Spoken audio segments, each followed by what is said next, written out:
E aí, meus garotinhos, tudo bem? Bom dia, né, para vocês. Agora tá de noite aqui, mas para vocês já vai ser bom dia, né?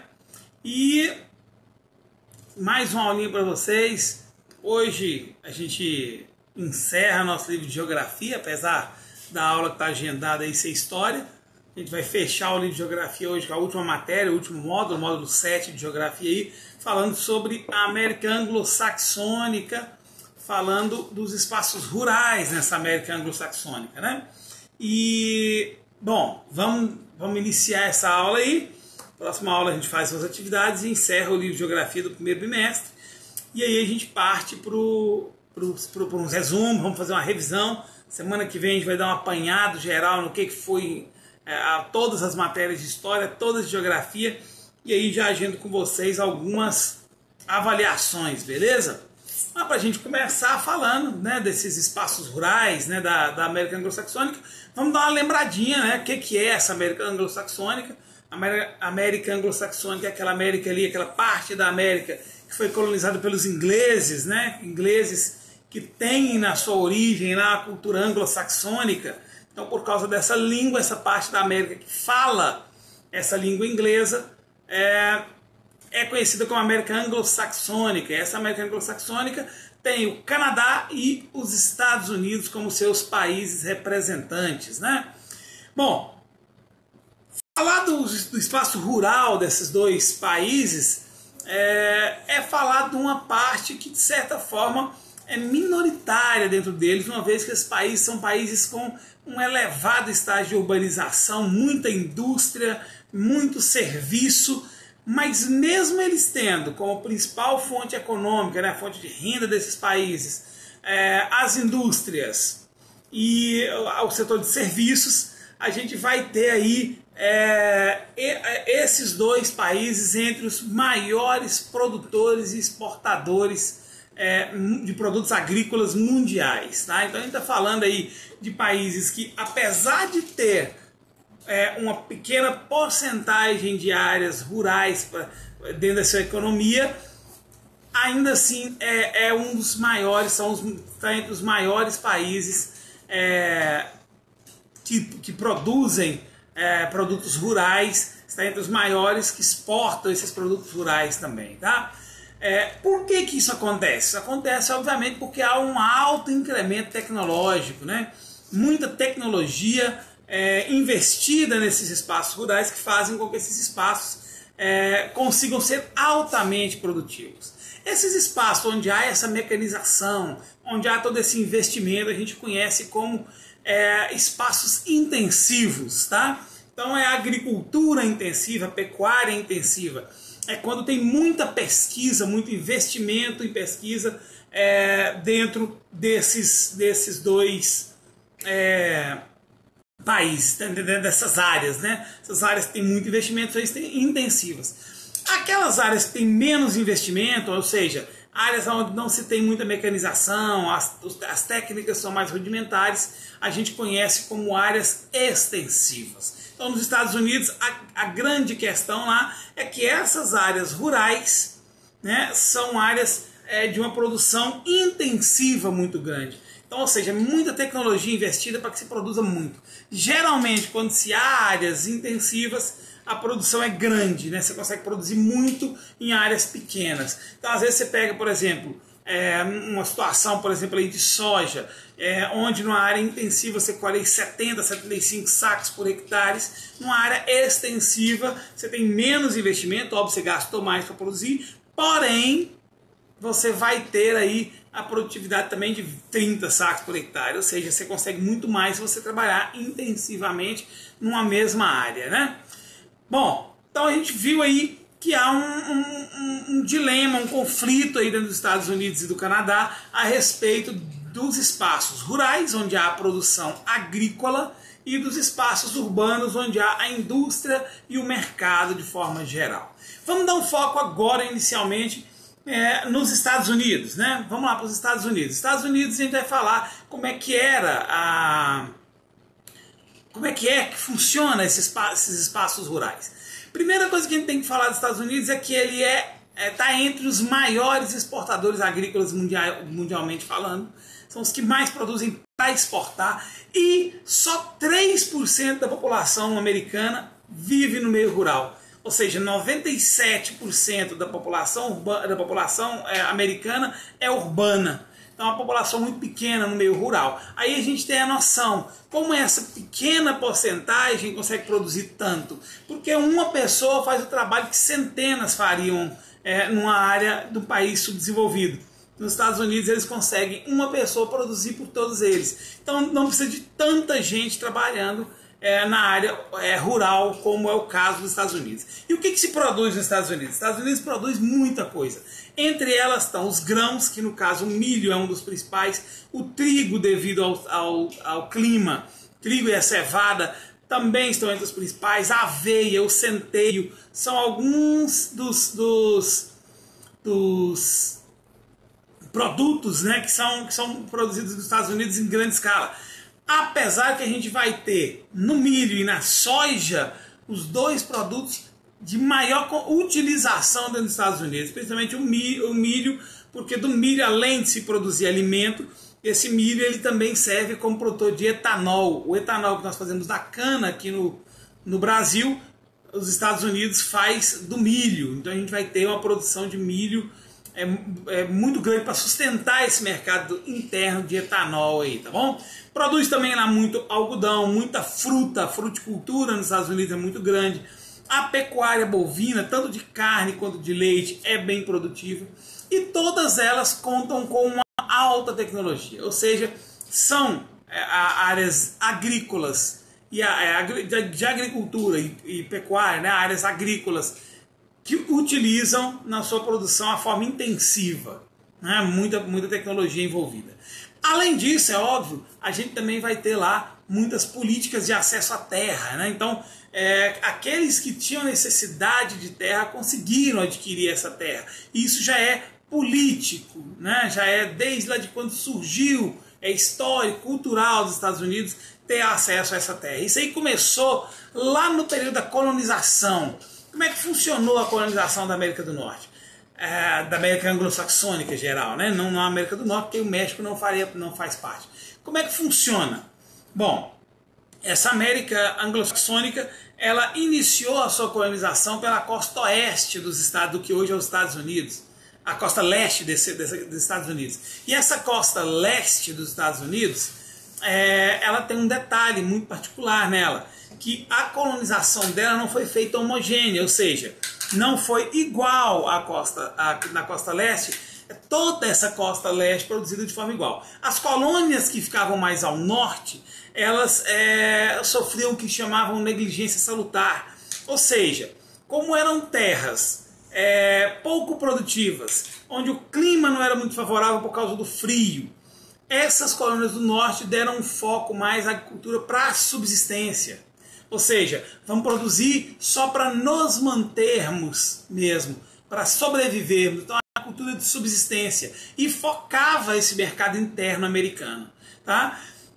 As colônias do sul já eram diferentes, já eram grandes fazendas, onde se produzia o que a gente chamava de plantations, que eram uma variedade de culturas, tá? Se focava nessa variedade de culturas com foco para exportação.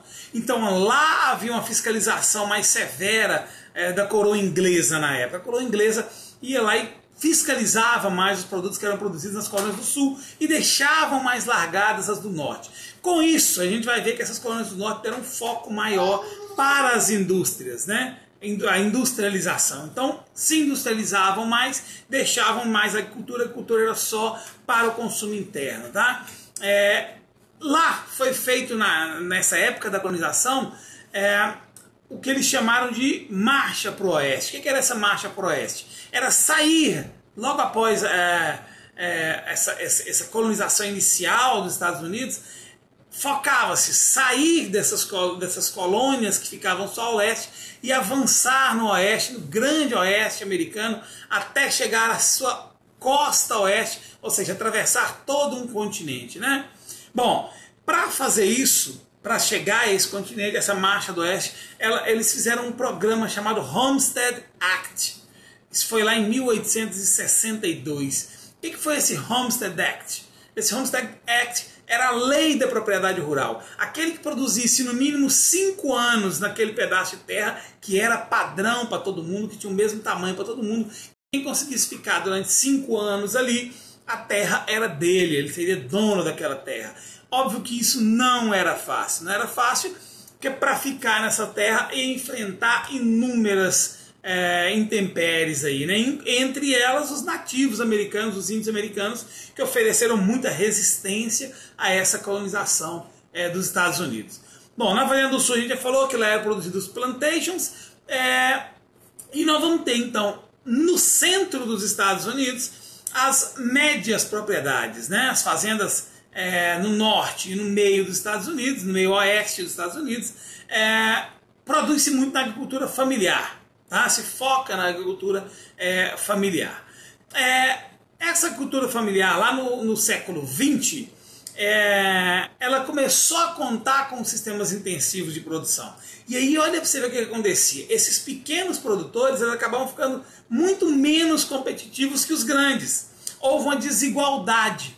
Né? Aí começou a haver a grande concentração fundiária nos Estados Unidos, ou seja, adquirir-se grandes pedaços de terra, né? É muito comum a gente ver filme americano aí, onde o cara que tem mais dinheiro coagia os pequenos produtores a vender esse pedaço de terra para eles. Isso começou a acontecer nos Estados Unidos. O que acontecia? Esse grande produtor, ele tinha mais condição de produzir, principalmente com esses sistemas intensivos de produção. Aquele pequeno não conseguia, ele acabava tendo que vender o pedaço de terra dele para esse que produzia mais, né?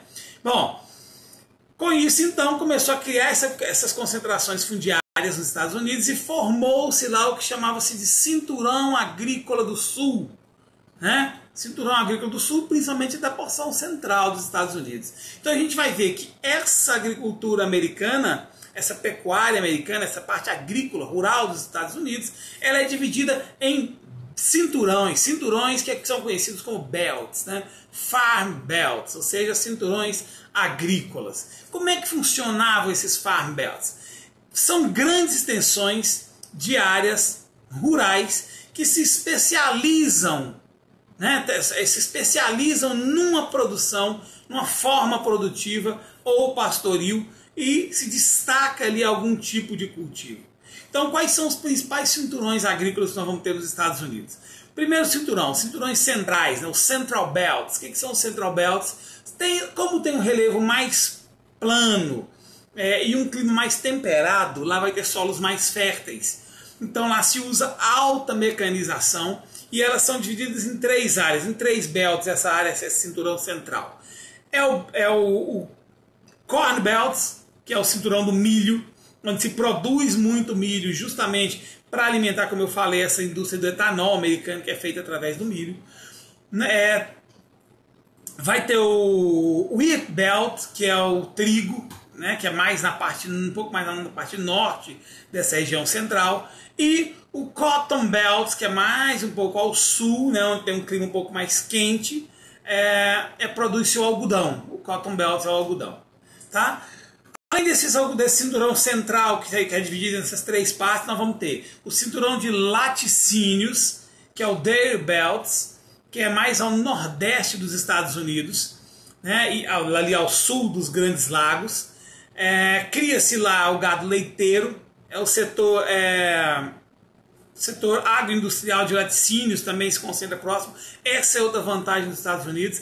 As indústrias se dirigir, como é centralizada essas produções, não se produz leite no país inteiro, se produz leite nessa região.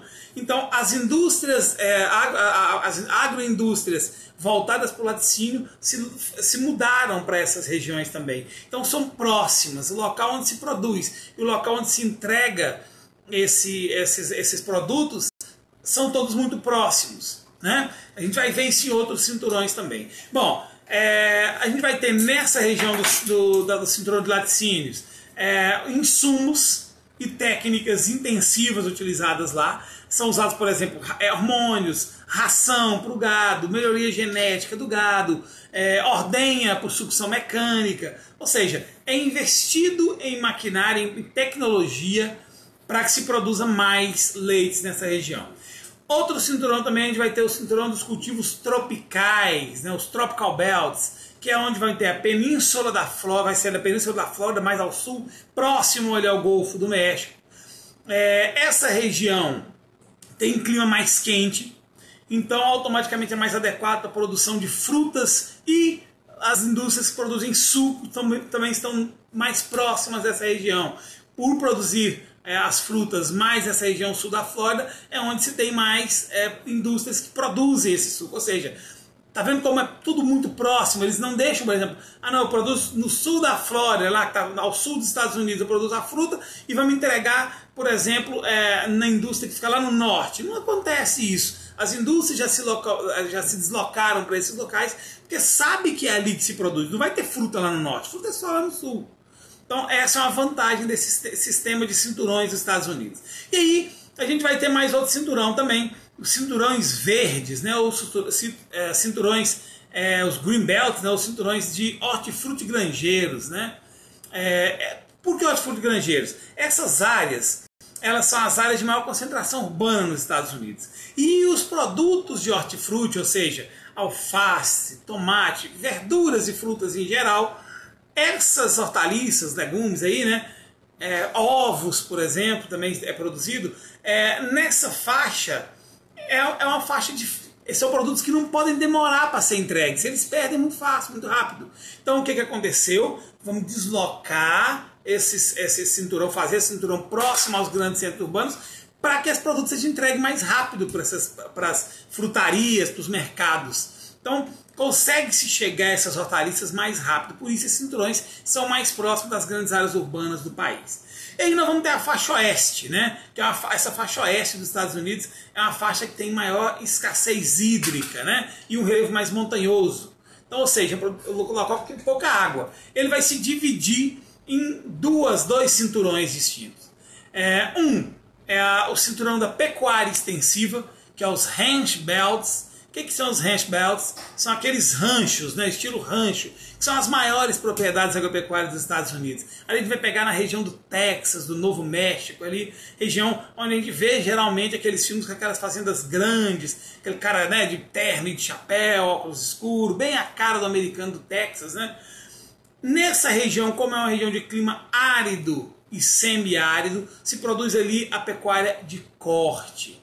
Tá? E se tem uma intensividade muito grande nessa produção. Então se produz muito através de rações, consegue-se manter esse gado através dessas tecnologias, porque através da produção de alimento mesmo, né, de plantios para o gado, pasto para o gado é muito pouco, porque é uma região muito seca.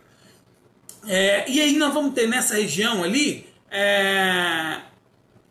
para completar essa alimentação, os cultivos irrigados, os dry farmings, né? Dry farmings é a produção através de irrigação. Aí, esses são os climas mais secos, aí vai se produzir, ali no sudeste, no sul da Califórnia, vai se começar a produzir mais...